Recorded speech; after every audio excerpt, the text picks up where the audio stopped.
Turkey's popular Citizenship by Investment program requires $400,000 in real estate. Spend it in one Istanbul district and you walk away with a single Bosphorus view apartment yielding under 4%. Or spend it in another way and you walk away with 8 apartments, each yielding over 14%. We reached out to IMI pros in the local market to learn where the global real estate pros put $400,000 in Istanbul, depending on whether you want cash flow, appreciation, or a base you'll actually use yourself.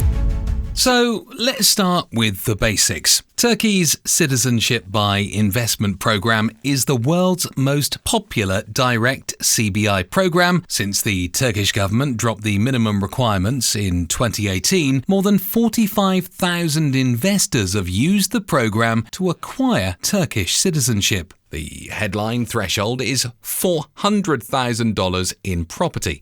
That's the minimum threshold. And yes, you can split it across multiple properties. Hold for 3 years after citizenship is granted, then you're free to sell. Other qualifying routes include $500,000 in a Turkish bank deposit, $500,000 in government bonds, $500,000 into a Turkish business, $500,000 in a real estate or venture capital fund, or creating jobs for at least 50 people.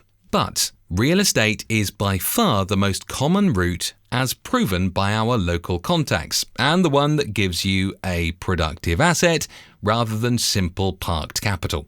Turkey doesn't require you to live there or even visit, and dual citizenship is permitted. The Turkish passport gives you visa-free access to about 75 countries, including Japan, South Korea, Singapore, and most of Latin America. No EU access, of course, but that's not why most people buy this passport. They buy it for speed, price, and diversification. Now, speaking of diversification, let's talk about strategy. Depending on where you buy in one of the country's strongest properties of Istanbul, you're making one of 3 very different bets. Strategy 1, cash flow. You're not living there, you're collecting rent. Strategy 2, appreciation. Yields are decent, but the real return is the price arbitrage over a 3 to 5 year hold. Strategy 3, residential use. Yields are weak, naturally, but you're buying for lifestyle purposes and capital preservation, not income. So, before we get into the districts, let's talk about why this even matters. What makes Turkey attractive? Istanbul residential prices climbed nearly 28% in nominal terms through February 2026, according to the Central Bank of the Republic of Turkey. After lira inflation, that's actually a slight decline in purchasing power, which means dollar-denominated buyers are entering a soft market. New tenant rents climbed 41% over the same year, nearly double the rate of sale price appreciation. So, Istanbul's average gross rental yield now sits just above 8%, the highest of any major Turkish city. And foreign buyers are actually thinning out. Just over 9,000 non-Turkish purchasers bought property in Istanbul in 2025, down more than 5% year on year. For a new citizenship investor walking in today, that means less competition and more room to negotiate. Now, in a recent development, President Erdogan's 20-year tax holiday on foreign income for new tax residents,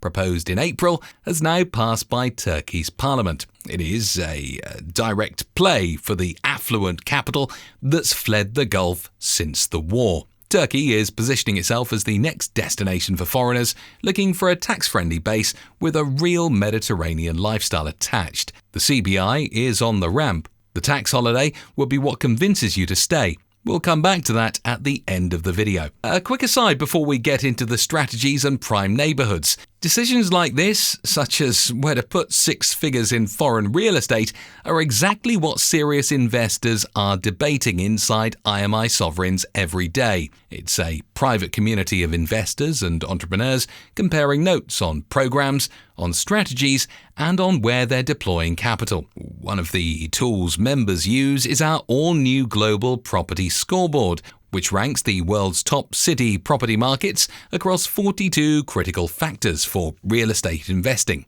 Things like yield, appreciation, taxation, ownership rights, exit liquidity. If Istanbul is on your shortlist, that's where you benchmark it against everywhere else. Link and a special discount are in the description. Now, if cash flow is your primary goal, 3 districts on the European side western fringe deliver high gross yields. Beylikdüzü leads. 1-bedroom apartment costs a median $45,800 and yield close to 15% gross. 2 bedrooms at $70,000 yield close to 12%. $400,000 deployed entirely on Beylikdüzü buys you 5 to 8 units and generates over $40,000 in gross annual rental income before taxes and expenses. The district is suburban and family-oriented, 25 minutes from Istanbul Airport by road with shopping centres, parks, a marina and a Cambridge-accredited international school. The streetscape is plain, but the yields are extraordinary. Next door, in Esenyurt, 1 bedrooms cost $49,300 and yield almost 11%. The streets are denser and a bit rougher than Beylikdüzü's, but the district has attracted one of Istanbul's largest foreign resident populations with substantial Arabic language schools and amenities. Now, Küçükmece is between the western suburbs and the city centre. 1 bedroom there costs $78,000 and yield 10.6%. A lakesfront setting and improved metro connections give it an amenity edge over Beylikdüzü and Esenyurt at a modest premium.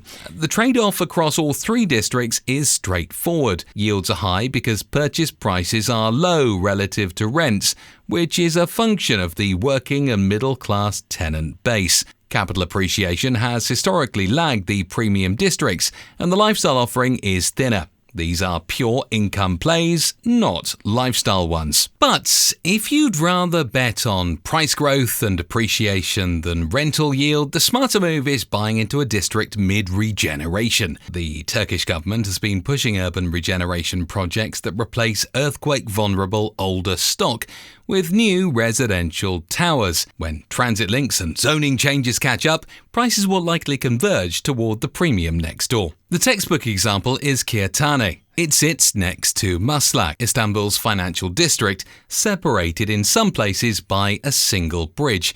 But per square metre, prices in Kağıthane run at roughly a quarter of Maslak's. 1 bedrooms cost $88,900, 2 bedrooms cost $113,500, and gross yields are 6 to 9%. So, roughly speaking, $400,000 buys you 3 to 4 units, while the regeneration is still in progress. The pros disagree on whether the boat has sailed here. Istanbul-based IMI pro Yevenç Katenci describes Kağıthane as one of the city's strongest emerging investment zones, citing its location between Şişli, Maslak and Levent. IMI official partner Elena Kozareva agrees, pointing to the new M11 metro line that connects Kağıthane to Istanbul Airport in 25 minutes, and noting that construction is ongoing.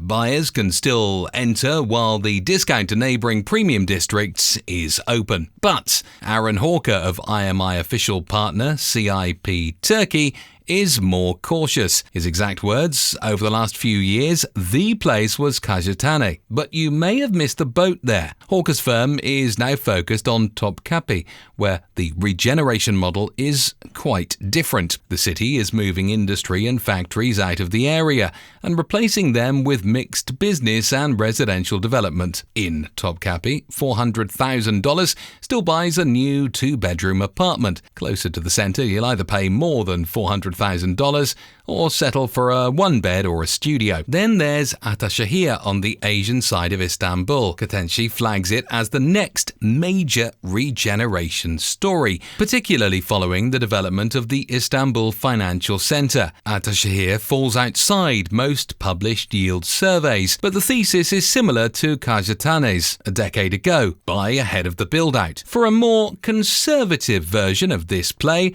look at Bomonti and Nişantaşı quarter. daughters. Bomonti went through the exact same regeneration story Kajetaneh is going through now, 8 years earlier, and its per square metre prices doubled. Shishli's two-bedroom median sits at $114,700, with yields between 6.7 and 8.4%. Now, for buyers who actually intend to spend time in Turkey, the calculus flips, of course. You're not in this for income, you're in this for the quality of life you'll have when you're there. Sarıyer is Istanbul's most expensive district. A one-bedroom apartment costs a median $259,200. Two bedrooms run $344,100. So $400,000 buys you one well-located property and leaves little change. Gross yields hover between 3.8 and 4.2%. That's the lowest in the city. But Sarıyer is positioned along the Bosphorus, with Tarabya, Yenikov and Rumeli Hisar on the waterfront. Various international schools are nearby.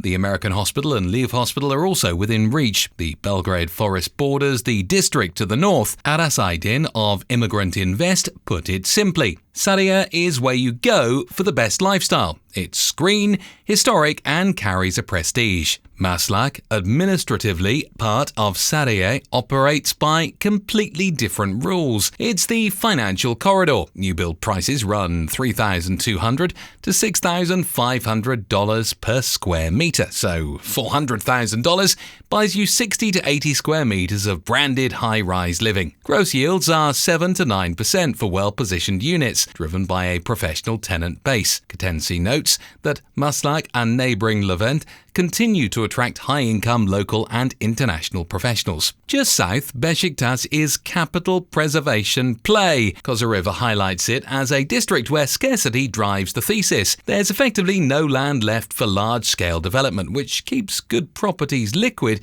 even when the broader market softens. Rental returns are lower than in developing districts, but Kozareva frames the trade-off as a more predictable exit and better capital retention over time. On the Asian side, Kadıköy is what most lifestyle buyers actually want. Two bedrooms cost $336,000. Yields are typically 4.2 to 5.3%. Time Out named the Moda sub-district one of the world's coolest neighbourhoods. The daily texture is what sells it for most. Street-level dining, independent bookshops, a walkable waterfront and ferry commutes. Aydin calls Kadıköy a sweet spot.